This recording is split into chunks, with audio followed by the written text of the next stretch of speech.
This trick is your two-handed crossover loops, and they look like this. You're just going to be doing two-handed loops, and then you're going to cross over with one hand and continue to loop.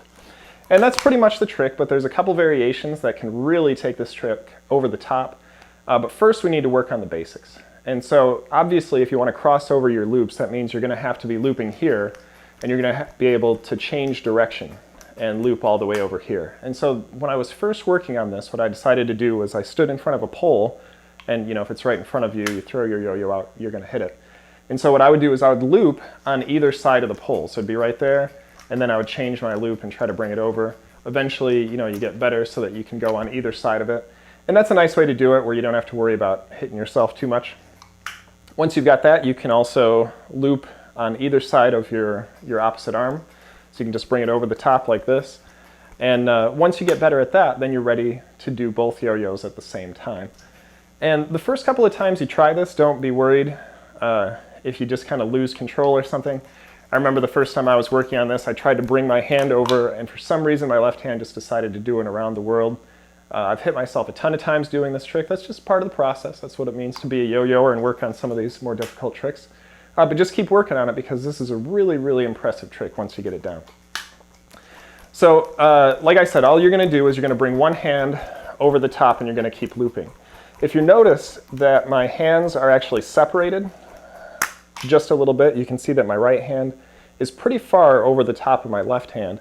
That actually allows you to keep your full range of motion when you're doing the loop. If you bring them together a little bit too much, you have to change the way you loop, and that can make the trick more difficult than it really needs to be. So that's one thing that I recommend, is going really high over the top, lowering your other hand just a little bit, and that should make it a little bit easier to learn at first, but also give you more room when you're doing your tricks. Once you've got that down and you can continue to loop on the other side of your hand like this, what I recommend is just going back and forth to really perfect the trick. Because if you can do this, then that just shows that you really have control. And you can do it with your opposite hand too, once you get that down. And once you've got that type of control, then you're ready to start doing some of the variations. So the first one is just to cross over with one hand and then to cross over with the other hand. And so that just looks like this. Just going to go right hand over, bring it back, left hand over. Just as simple as that. Once you get a little bit better at it, you can do the crossovers faster. So just over, over, just like that. And it's as simple as that. If you can really do it fast the way that I just did, then that looks really impressive, especially if you're in a routine. It seems like you have a lot of control, because you really do. Now, if you're keeping your arms separated, you can do another variation, and you can actually cross over looping at the same time.